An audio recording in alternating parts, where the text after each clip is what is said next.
आज मैं आपको रामधारी सिंह दिनकर द्वारा रचित गीत अगीत काव्य का पाठ कराऊंगी। आप लोग अपने टेक्स्ट बुक खोलो। आपकी नोटबुक, आपकी टेक्स्ट बुक का है 12 नंबर का पेपर लेसन रामधारी सिंह दिनकर। रामधारी सिंह दिनकर का जन्म बिहार के मुंगेर जिले में सिमरिया गांव में 30 सितंबर 1908 को हुआ। वे सन 1952 में राज्यसभा के सदस्य मनोनीत किए गए। भारत सरकार ने उन्हें पद्म भूषण अलंकरण से भी अलंकृत किया।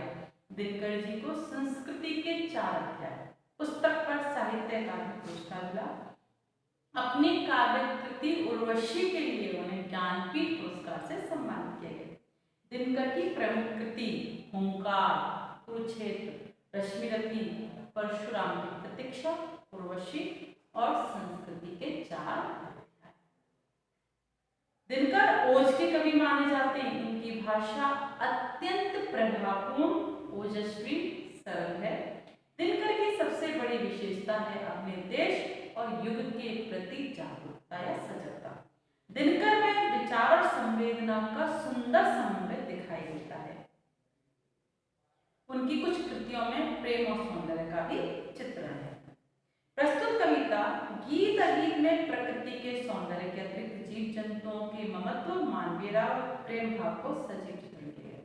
कवि को नदी के बहाव में गीत का सृजन होता जान पड़ता है तो शुक शुकी के कार्यकलापों में गीत सुनाई देता है। आहला गाता ग्वालपाल तो गीत गान में निपुण दिखाई देता है। कवि का मानना है नदी और शुक गीत सृजन में गीत गान भले ही न कर रहे हों पर दरअसल वहां गीत का सृजन और गान भी हो रहा है। कवि की दुविधा में जितनी है कि उनका वह अगीत जो गाया नहीं जा रहा है जिसलिए गीत है सुंदर पर ग्वालवाल द्वारा श्रेष्ठ गाया जा रहा गीत। रामधारी सिंह दिनकर का जन्म बिहार का माना जाता है, बिहार का है जो कि मुंगेर जिले में आता है, सिमरिया गांव 1908 में। और इन्होंने जो कृतियां लिखी हैं, जो उपन्यास लिखे हैं, जो काव्य कृतियां लिखी हैं उनके लिए इनको अनेकों पुरस्कार मिले, जिसमें पद्म भूषण, फिर अकादमी पुरस्कार, उसका ज्ञानपीठ पुरस्कार मिला। इनकी ओजभरी कविताएं हैं, सहज सरल भाषा है, ओजस्वी पूर्ण सरलता से बताई गई है और देश और युग के प्रति सजग प्रहरी के रूप में इन्होंने लिखा। इस तरह से इस आपके जो प्रस्तुत पाठ दिया गया है, जो पाठ है गीत अगीत। गीत मतलब होता है जो गाया जा सके, अगीत जो गाया ना जा सके, ठीक है ना। तो गीत अगीत में से कौन सुंदर है, कौन चीज अच्छी लगती है? गीत का गाना अच्छा है और जो गीत नहीं गा रहा वह भी अच्छा है। इस बात को इस पूरे पाठ में बताया गया है, जिसमें प्रकृति की सुंदरता, मानव की प्रति, मानव का प्रेम भाव और जीव जंतुओं के प्रेम भाव को भी, ममत्व को भी इसमें बताया गया है। इस तरह से हम आगे पढ़ेंगे। गीत अगीत निकालिए। गीत अगीत कौन सुंदर है, गाकर गीत बिरह के तटनी वेगवती बहती जाती है। दिल हल्का कर लेने को उपलों से कुछ कहती जाती है। तट पर एक गुलाब सोचता देते स्वर यदि मुझे विदाता। अपने पतझड़ के सपनों का मैं भी जब को गीत सुनाता। गा गा कर बह रही निर्झरी पाटल मूल खड़ा तट पर है। गीत अगीत कौन सुंदर। सबसे पहले हम इसके थोड़े शब्दार्थ लिखेंगे। लिखिए सबसे पहला जो आपका पैराग्राफ है इसका शब्दार्थ, और उसके बाद शब्दार्थ देखिए। गाकर गीत बिरह के तटनी, बिरहा मतलब होता है वियोग, अलग हो जाना, बिछुड़ना, वियोग। योग मतलब जोड़, वियोग यानी अलग हो जाना। तटनी, तटनी मतलब होता है नदी, तटनी यानी नदी। वेगवती, वेगवती यानी तीव्र गति से, वेगवती, वेगवती का मतलब तेज गति से चलने वाली, तेज गति से चलने वाली, वेगवती। नेक्स्ट क्या है? दिल हल्का कर लेने को उपलों, उपलों मतलब किनारे, किनारों, किनारा है ना, नदी का किनारा, किनारों से कुछ कहते जाते। तट पर एक कन्या किनारे पर गुलाब सोचता, देते स्वर यदि मुझे विधाता, विधाता है ना ईश्वर, विधाता है ना ईश्वर। अपने पतझड़ के सपनों का मैं भी जब को गीत सुनाता, गा गा कर बह रही निर्झरी गुलाब, पाटल मुख खड़ा तट पर, पाटल, पाटल मतलब गुलाब, मूक, मूक मतलब होता है मौन, चुपचाप, शांत, मौन, खड़ा तट तट किनारे पर गीत गीत कौन सुनता है। अब देखिए शब्दार्थ दिखाया तो अब इसके हम अर्थ पढ़ के बताएंगे, भावार्थ पढ़ेंगे। इन पंक्तियों में, प्रस्तुत पंक्तियों में, जो ये किताब आपने जो पढ़ा है पैराग्राफ, इस पंक्तियों में प्रकृति की सुंदरता के अलावा कवि ने जीव जंतुओं का जो प्रेम है, जो जीव जंतुओं का महत्व है, जो मानवीय राग है और जो प्रेम भाव है उसका सजीव चित्रण किया है। कैसे किया है? गीत और अगीत कौन सुंदर है, इन दोनों में से जो गाया जा सके अथवा जो न गाया जा सके, इसमें कौन सुंदर है, दोनों की भावनाओं को, दोनों के मनोभावों को व्यक्त करते हुए कवि कह रहे हैं, कवि कहते हैं गीत अगीत दोनों में से कौन अच्छा है। वे गाकर गीत विरह के तकनी बेगवती बहती जाती है, दिल हल्का कर लेने को फूलों से कुछ कहती जाती है।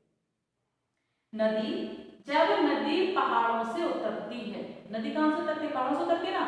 जब नदी पहाड़ों से उतरती है तो पहाड़ के वियोग में, पहाड़ से दूर हो गई, जो उनके माता पिता हैं, पहाड़ क्या है? माता पिता है, वहीं उनका जन्म होता है। तो इस तरह से अपने माता पिता से या अपने लोगों से वियोग, बिछुड़ने के गम को वह नदी जब तेज गति से बहती है नीचे समतल पर, समतल पर, जमीन पर जब बहती है धरती पर, तो ऐसा लगता है मानो अपने दुख को बोल रही है, बता रही है। किसको बता रही है? अपने दोनों किनारों को बता रही है। उसकी जो कलकल की जो आवाज है, जो आवाज उसकी जो बहती हुई आवाज है, वह कैसी लग रही है ले कवि को? मानो अपने विरह को, वियोग के दुख को प्रकट कर रही है, बोल बोल कर बता रही है। तो गाकर गीत विरह के तटनी बेगवती बहती जाती है, वह नदी जो विरह से युक्त है, अपने दुख से युक्त है, दुख, अपने दुख को तेजी से बहती हुई व्यक्त कर रही है, बता रही है। दिल हल्का कर लेने को उपलों से कुछ कहती जाती है। वह नदी जो तेज गति से बह रही है, अपने वियोग को बता रही है। अब दिल हल्का कर लेने को उपलों से कुछ कहती जाती है। उपलों मतलब किनारों से, अपने, जब हम दुखी होते हैं, तकलीफ होती है, तो अपने तकलीफ को यदि हम किसी से शेयर करते तो मन हल्का हो जाता है। ऐसे ही वह नदी अपने दिल को हल्का कर लेने के लिए, अपने दुख को दूसरों के साथ शेयर करने के लिए जैसे ही दौड़कर चलती है, बहती है और किनारों से कुछ कहती है, तो उसका मन हल्का हो जाता है। तो कवि को कैसा लग रहा है कि वह नदी तेज गति से बह रही है और बहती बहती अपने दुख को, अपने वियोग के दुख को उपलों से कह रही है, जिससे उसका मन हल्का हो रहा है। तट पर एक गुलाब सोचता, देते स्वर यदि मुझे विदाता, अपने पतझड़ के सपनों का मैं भी जब को गीत सुनाता। अब वहीं उसी नदी के किनारे पर एक गुलाब का पौधा उगा हुआ है और उस पर गुलाब लगा हुआ है। अब गुलाब, उस किनारे पर लगा हुआ गुलाब के पौधे पर लगा हुआ गुलाब मन ही मन में सोच रहा है। क्या सोच रहा है? देते स्वर यदि मुझे विधाता, यदि ईश्वर मुझे बोलने की शक्ति देता, जैसे नदी को दी है, नदी अपनी बोलने की आवाज से अपने किनारों से अपने दुख को व्यक्त कर रही है, अपना मन हल्का कर रही है। यदि ईश्वर मुझे बोलने की शक्ति देता, स्वर देता, अपने पतझड़ के सपनों का मैं भी जग को गीत सुनाता। तो मैं भी अपने, यदि ईश्वर मुझे यह वरदान देता कि मुझे आवाज होती, तो मैं भी पतझड़ के समय पर, पतझड़ समझते हो, जब सारे पत्ते पेड़ों से झड़ जाते हैं, जब सारे फूल जमीन पर गिर जाते हैं, पत्ते झड़ जाते हैं, सिर्फ पेड़ तने रह जाते हैं, शाखाएं रह जाते हैं, तो तब मैं पतझड़ के समय पर जो मेरे ऊपर बीतती है, मेरे अंदर जो तकलीफ होती है, मैं भी उस तकलीफ को आप लोगों को बता सकता था, प्रकृति को बता सकता था। यदि विधाता मुझे बोलने का वरदान देता, तो जैसे नदी अपने किनारों से अपने दुख को कहते हुए आगे बढ़ती है, वैसे ही पतझड़ के समय में जो मेरे ऊपर बीतती है, मेरे ऊपर जो तकलीफ पड़ती है, उस तकलीफ को मैं लोगों से कहता। मैं भी जग को गीत, मैं भी इस संसार को इस गीत के साथ बताता। जैसे कलकल की ध्वनि से नदी गीत गाती हुई बह रही है, वैसे ही मैं भी गीत गाता। गा गा कर बह रही निर्जरी पाटल मूक खड़ा तट पर है। अब कवि कह रहे हैं अपने दुख को गाती हुई, अपने दुख को बताती हुई वह नदी लगातार बह रही है, और उसी के किनारे पर वह गुलाब चुपचाप खड़ा सोच रहा है। गीत अगीत कौन सुंदर है। अब आप बताइए कि नदी जो बह रही है, जो गीत गा रही है, क्या नदी सुंदर है, या वह गुलाब जो चुपचाप खड़ा है, मौन खड़ा है और ईश्वर से शक्ति मांगने का प्रयास कर रहा है, क्या वह सुंदर है। अर्थात मौन, प्रखर, शांत और अभिव्यक्त करना, इन दोनों में से कौन सी अभिव्यक्ति ज्यादा सुंदर है। समझ में आया आपको कुछ। अर्थात नदी ने अपनी बोली से, अपनी कलकल की ध्वनि से अपनी पीड़ा को कहकर हल्का कर लिया, और उसका बोलना मुखर यानी बोल के बताता है, लेकिन जो गुलाब है वह मौन है, मन में तो उसके भी बहुत कुछ बोलने को, लेकिन शांत खड़ा है। तो क्या गीत सुंदर है या अगीत सुंदर है। अर्थात दोनों ही अपनी अपनी जगह पर सुंदर है। प्रकृति की सुंदरता का मानकीकरण किया गया है। समझ गए ना। अब हम यहाँ पर इस गीत अगीत का जो पहला पद है, इसके बारे में लिखेंगे। क्या लिखेंगे पता है ना आपको। भाषा सौंदर्य, शिल्प सौंदर्य, भाषा सौंदर्य, भाषा सौंदर्य। क्या क्या भाषा सौंदर्य में याद है। सबसे पहले है कला पक्ष, जो बाहरी सुंदरता है इस पद की, उसको बताएंगे। फिर भाव पक्ष बताएंगे, ठीक है ना। कला पक्ष में सबसे पहले कला पक्ष में क्या बताया था मैंने आपको। भाषा सहज, सरल और सुबोध। सुबोध मतलब होता है समझ में आने योग्य, सुबोध है। दूसरा भाषा भाव को अभिव्यक्त करने में, जो इसका भावार्थ है उसको बताने में, अभिव्यक्त करने में, दर्शाने में, अभिव्यक्त करने में सक्षम, काबिल, सक्षम है। भाषा भाव को व्यक्त करने में सक्षम है, अर्थात अपने भावार्थ को समझाने में, दर्शाने में काबिल है। उसके अलावा इसमें बताया है, एक देखो इसमें उपलोम, ततनी, वेगवती, ये सब संस्कृत शब्द हैं। जब संस्कृत शब्दों का प्रयोग किया जाता है ना, तो लिखते तत्सम। मैंने आपको बताया ना, हिंदी में तत्सम, तद्भव और देशज, तीन तरह के शब्द होते हैं। तो तत्सम शब्दावली का प्रयोग है, तत्सम शब्दावली का प्रयोग है। आप ऐसे भी लिख सकते हैं संस्कृत शब्दों का प्रयोग हुआ है, ठीक है ना। तत्सम शब्दावली का प्रयोग है। और क्या है,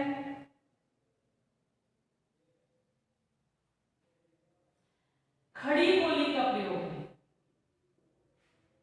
खड़ी बोली में लिखी गई है होता है, खड़ी बोली का प्रयोग है।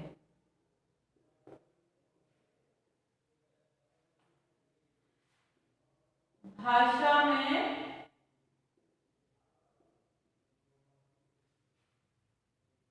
लयात्मकता, लय के साथ गाई जा सकती है, और गीतात्मकता, गीत की तरह गाया जा सकता है। लयात्मकता और गीतात्मकता है।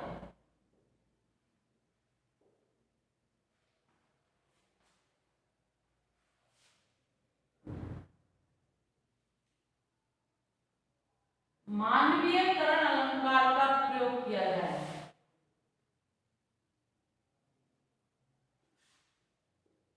मानवीयकरण अलंकार का प्रयोग है। कैसे मानवीय अलंकार का? नदी को बताया कैसे नदी बह रही है, अपनी आवाज के साथ बोल रही है, इस तरह मानवीयकरण का प्रयोग किया गया। दूसरा,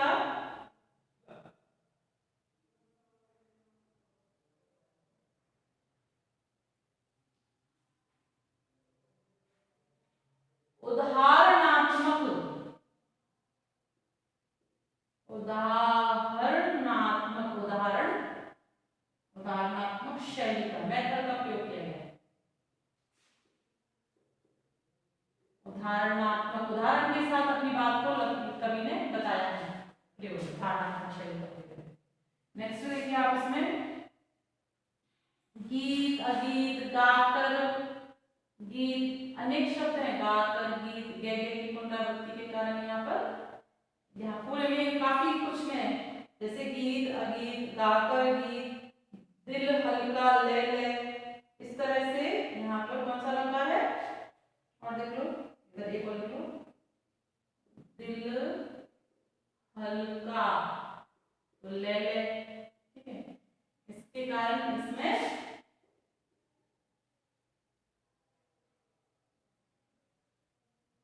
इनमें अनुप्रास अलंकार।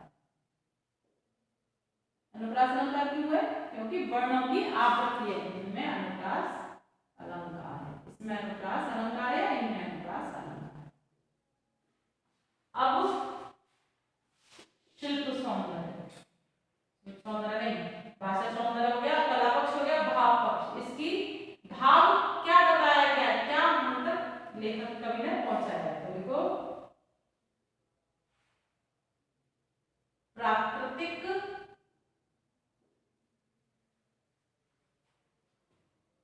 सुंदरता का, सौंदर्य का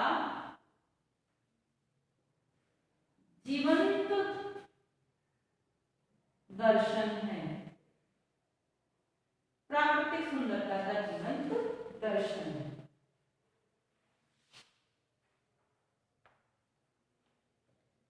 या इस तरह से भी लिख सकते हैं आप इसमें, मौन और मुखर दोनों अभिव्यक्तियों को सुंदर कहा गया है। ये तो हर किसी में भी लिख सकते हैं आप। जीवन है मौन और मुखर, मौन यानी चुप, मुखर यानी बोलना। मौन और मुखर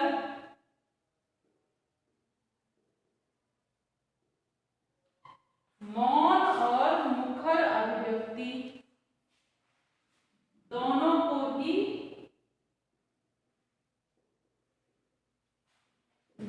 को ही सुंदर कहा गया है, बताया गया है, कहा, ठीक है ना।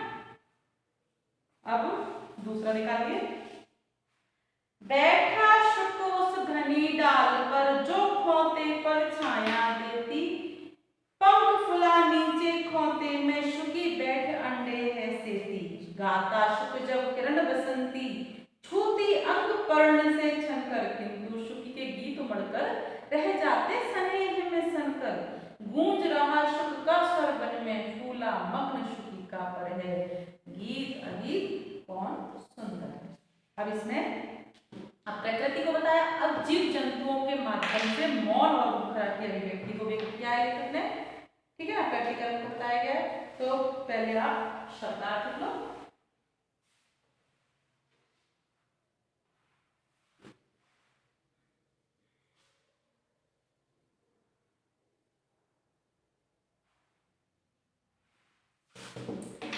बैठा शुक, शुक क्या होता है? तोता, शुकी यानी तोती, ठीक है ना, शुक यानी तोता। बैठा शुक उस घनी डाल पर, घनी मतलब होता है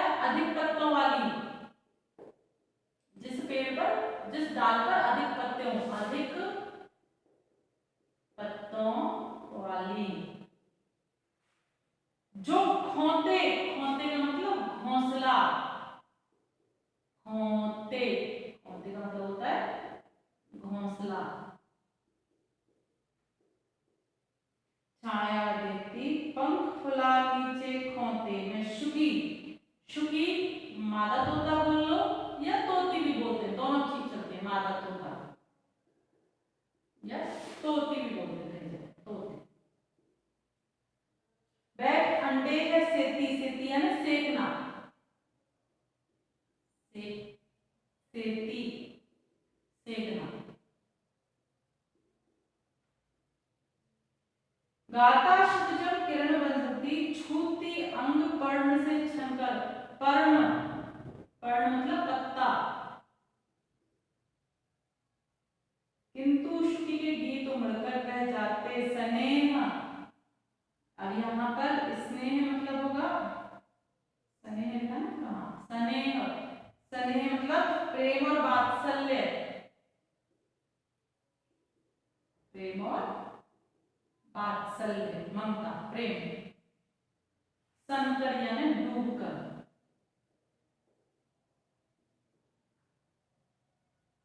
डूबकर। गूंज रहा शुक का स्वर वन में, फूला मग्न शुकी का पर, पर मतलब पंख।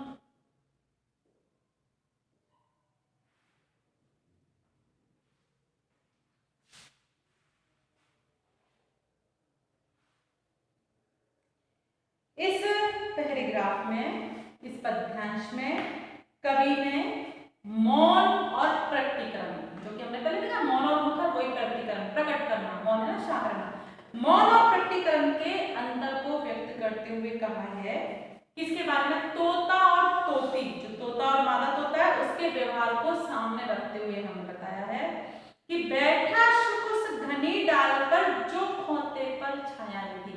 एक तोता है जो एक पेड़ के ऊपर बैठा है, उस पेड़ की जो शाखा पर बैठा है, तने पर बैठा है, डाल पे बैठा है, उस डाल के ऊपर बहुत सारे पत्ते लगे हुए हैं और वह डाल उसका जो घोंसला है, जहां पर उसके बीवी बच्चे हैं, जहां पर तोती और अंडे हैं, वहां पर वह डाल छाया दे रही है, वह उस डाल पर बैठा है, अर्थात अपने परिवार को, अपना जो तोती और बच्चे हैं उनको वहां से बैठकर देख सकता है और उससे धूप से बचने वाली जगह पर उन्होंने घोंसला बनाया है।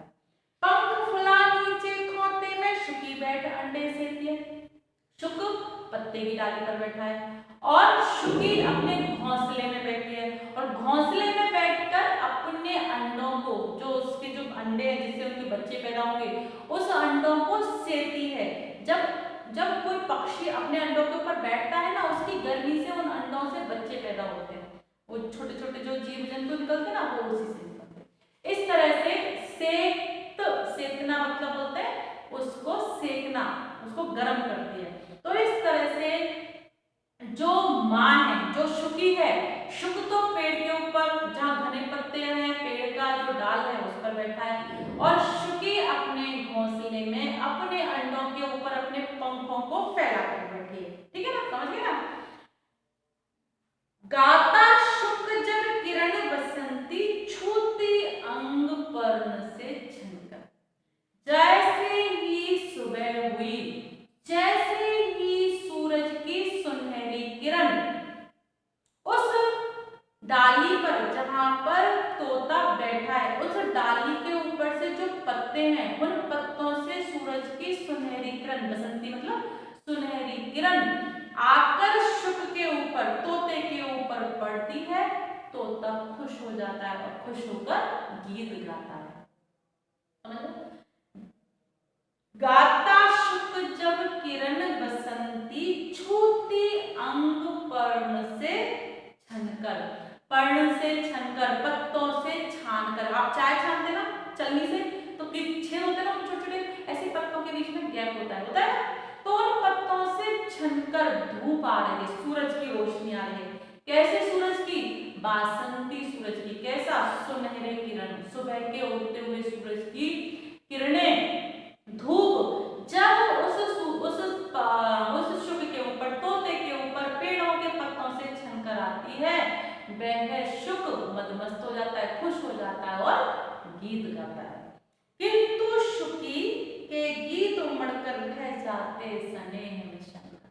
अपने पति के साथ शुकी भी गाना चाहती है। सुबह का मौसम है, सारे पक्षी खुश होते हैं, ची ची चुन चुन करते हैं। उस वक्त शुकी भी, उस वक्त तोती भी, मादा तोता भी गाना गाना चाहती है, लेकिन अभी वह ममता और वात्सल्य में डूबी हुई है। अपने पति के साथ, अपने प्रेमी के साथ गीत गाना चाहती है, लेकिन अभी वह अपने बच्चों को से रही है, अपने अंडों को से रही है। तो ममता और वात्सल्य में डूबी हुई है। माँ, एक माँ अपने बच्चे से कितना प्यार करती है ना। आप लोग आपके घर में होते तो आप जो डिमांड करते हैं वो पहले पूरी करते हैं, पापा जो डिमांड करते हैं उसको मम्मी पहले पूरी करते हैं, आपकी डिमांड पूरी करते हैं। तो इसको बोलते हैं ममता, वात्सल्य, ठीक है ना।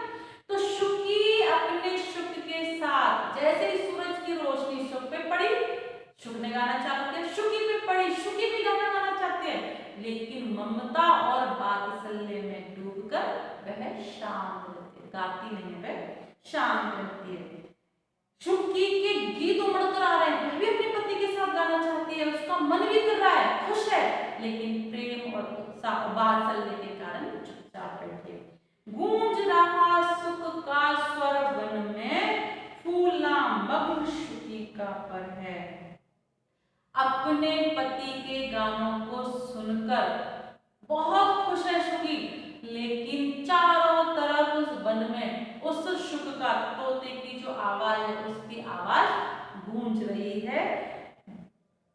फूला मग्न शुकी का पर है, और इधर शुकी भी, इधर जो तोती है उसके जो पंख हैं वे भी प्रेम के कारण, आनंद के कारण फूल रहे हैं। वे भी गाना चाहती है लेकिन गा नहीं रही है, ममता वात्सल्य से चुपचाप बैठी है। बैठूंगी तभी मेरे बच्चे इस अंडों में से निकलेंगे, से रही है अपने बच्चे, अपने अंडों को, इस कारण से वह गा नहीं रही।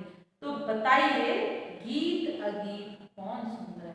दोनों में से कौन का भाव ज्यादा सुंदर है? जो शुक गा रहा है उसका भाव सुंदर है, या जो शुकी ममता वात्सल्य से बैठी गाना चाह रही है, मन में गीत उमड़ रहे हैं लेकिन गा नहीं रही है, क्या वह सुंदर है? अर्थात मुखर और प्रकटीकरण दोनों ही सुंदर है, ठीक है ना।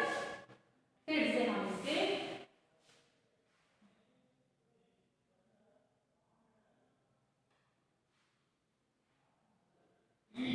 जो कि हमने अपने आप को पहले लिखा है, मैं कई बार कह चुकी हूँ आपको, क्योंकि मैं इनको इसलिए नहीं बताती कि मैं एक ही कवि के बारे में आपको पढ़ा रही हूँ। आगे हम अलग अलग कवि के बारे में पढ़ेंगे, बार लिखेंगे, लेकिन आप अपनी नोटबुक में इनको बार लिखिएगा, ठीक है ना।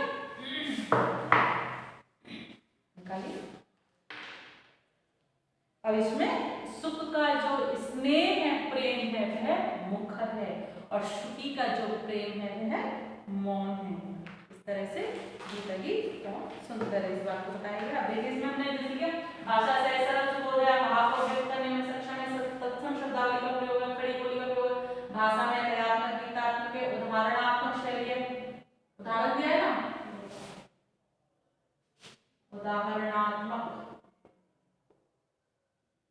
शैली मेथड का प्रयोग किया गया है। अपनी बात को कवि ने तोता तोती के माध्यम से हम तक पहुंचाया है। और क्या है इसमें?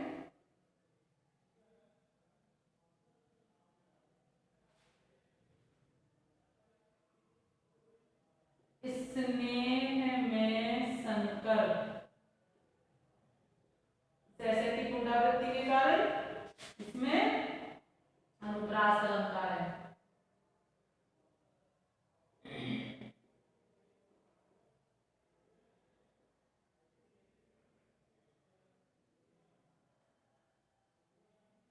ठीक है ना।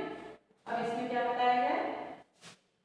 कला पक्ष, 6 नंबर का लिखिए, भाव पक्ष।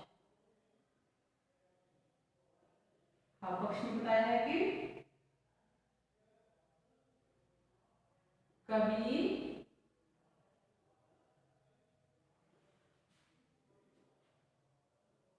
मौन भावना के सौंदर्य को व्यक्त करने में, बतलाने में, व्यक्त करने में सफल रहा है।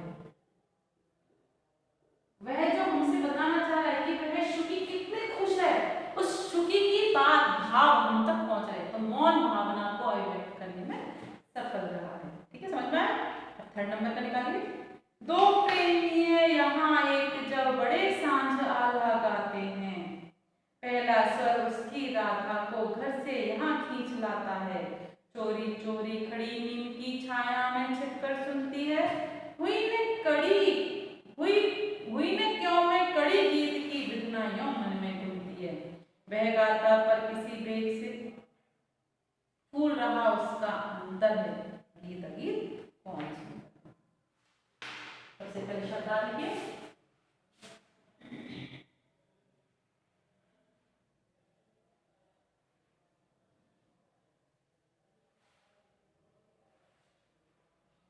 दो प्रेमी हैं यहाँ एक जब बड़े सांझ, सांझ मतलब शाम को, सांझ शाम, आला नाम है गीत का, आला गीत गाता है, उस पहला स्वर उसकी राधा, राधा मतलब प्रेमिका को घर से यहाँ खींच लाता है, चोरी चोरी खड़ी नीम की छाया में छिपकर सुनती है, हुई है मैं क्यों कड़ी, कड़ी मतलब होता है पंक्ति, लाइन, कड़ी गीत की विधना, विधना यानी विधाता, विधाता ईश्वर, विधना यों मन में गुनती है, गुनती है ना सोचती है, मनन करना सोचना, सोचती है, वह गाता पर किसी वेग से फूल रहा उसका अंतर, अंतर मतलब होता है हृदय, उसका अंतर है गीत गीत कौन सुनता है। देखो कवि ने आपको प्रकृति से संबंधित बता दिया, पशु पक्षियों से संबंधित बता दिया, अब मानव से संबंधित प्रेम को, मौन और मुखर प्रेम को प्रकट करते हुए कवि कह रहा है, क्या कह रहे हैं, बताया कवि दो प्रेमियों के प्रेम का अंतर दर्शाते हुए कहते हैं कि दो प्रेमी है यहाँ एक जब बड़े सांझ आला गाते, कवि कहता है दो प्रेमियों का अंतर देखो, प्रेमी प्रेमी और प्रेमिका प्रेमी ही कहलाते, ठीक है, दो प्रेमियों का अंतर देखो, एक प्रेमी सांझ होते ही, शाम होते ही आल्हा गीत, आल्हा गीत कौन सा होता है, बुंदेलखंड क्षेत्र में गाए जाने वाला यह रस से ओतप्रोत गीत होता है, ठीक है ना। तो इस तरह से कवि कह रहा है कि जैसे ही सांझ हुई एक प्रेमी आल्हा गीत गाने लगता है, पहला स्वर उसकी राधा को घर से यहाँ खींच लाता है, जैसे ही उसके मुख से आल्हा गीत के बोल निकलते हैं वैसे ही दूसरी तरफ जो उसकी प्रेमिका रहती है अपने प्रेमी के मुख से जब गीत के पहले स्वर को सुनती है तो मानो खिंचकर चली आई, किसी खिंचाव आकर्षण के साथ वहां पर चली आई, राधा भी वहां खिंची चली आती है, उसकी प्रेमिका चली जाती है, चोरी चोरी खड़ी नीम की छाया में छिपकर सुनती है, अपने प्रेमी को डिस्टर्ब नहीं करती, बजाय प्रेमी को डिस्टर्ब करने के चुपचाप उस जहां उसका प्रेमी आल्हा गीत गा रहा है वहीं पर चुपचाप खड़ी है, कहाँ, नीम का पेड़ है उसकी छाया में खड़ी है, और खड़ी होकर चोरी चोरी यानी चुपके से बिना शोर शराबा किए हुए उसका प्रेमी जो आल्हा गीत गा रहा है उसको सुनती है और मुग्ध होती है, हुई ने क्यों में कड़ी गीत की विधना यों मन में घूमती है, और मुग्ध होकर अपने आप में मग्न है, अपने प्रेमी की गीत की आवाज सुनकर खुश हो रही है, मुग्ध है, क्या सोचते हैं विधाता, मैं इस मीठे गीत की एक कड़ी क्यों नहीं हो गई, मैं इस गीत की पंक्ति बन जाती तो मेरा प्रेमी जो गीत गा रहा होता तो मुझे भी गा देता, लेकिन अभी मैं तो गीत बन नहीं सकती, चुपचाप अपने प्रेमी के द्वारा गाए हुए गीत पर इतनी मुग्ध है कि अपने ईश्वर से प्रार्थना कर रही है, हे विधाता आज तूने मुझे अपने प्रेमी के द्वारा गाए गए गीत की एक पंक्ति क्यों नहीं बना दिया, काश मैं भी इसके गीत में, जैसे ये गीत गाकर खोया हुआ है ऐसे मैं भी इसके गीत में खो जाती हूँ।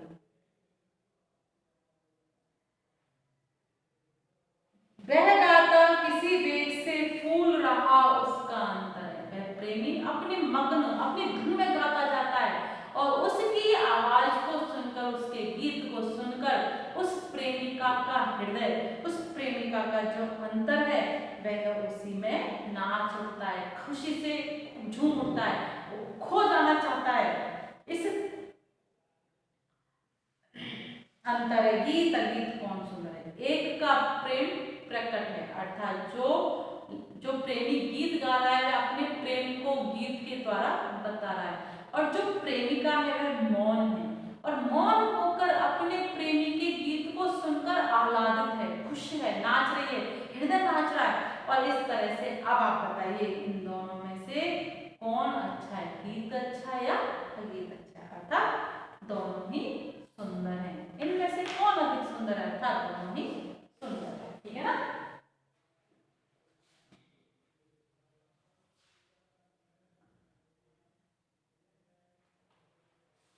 जैसा मैंने पहले बोला, फिर से भाषा सौंदर्य में कलावश, भाषा सहज सरल सुबोध है, भाव को व्यक्त करने में सक्षम है, तत्सम शब्दावली का प्रयोग है, खड़ी बोली का प्रयोग है, लयात्मक गीतात्मक है। और देखो अब उदाहरणात्मक नहीं है, ठीक है ना, उदाहरण नहीं दिया गया है किसी का, नहीं उदाहरणात्मक भी लिख सकते हैं, क्योंकि उदाहरण दिया है ना, उदाहरण के साथ प्रेमी प्रेमिका के उदाहरण के साथ उन्होंने व्यक्त किया है मुखर और प्रकट शब्द अभिव्यक्ति को, तो उदाहरणात्मक शैली का प्रयोग, ये तो आप उदाहरणात्मक शैली का प्रयोग है।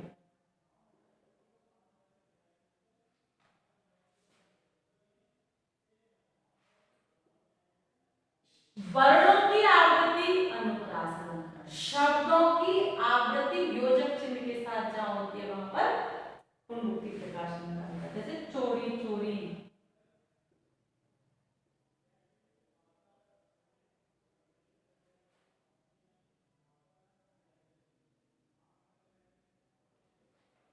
चोरी चोरी में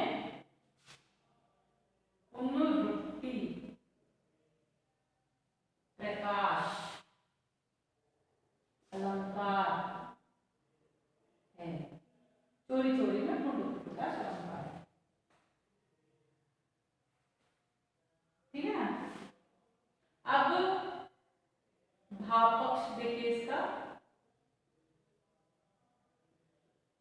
भाव पक्ष में क्या,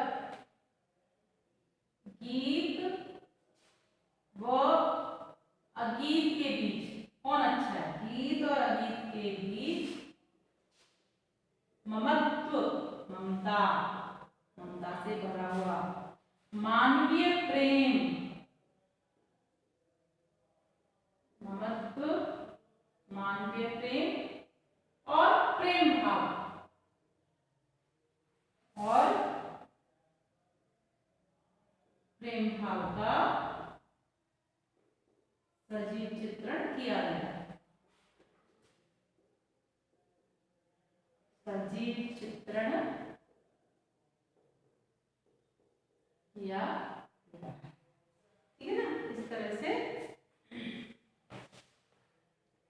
इस तरह से कवि ने मुखर और प्रकट दोनों ही प्रेम को सुंदर कहा है।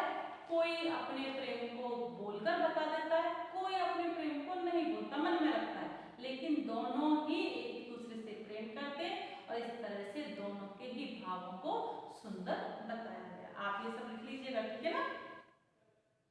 समझ में आया ना आपको? यदि आपको फिर भी कोई कंफ्यूजन हो तो फोन करके या व्हाट्सएप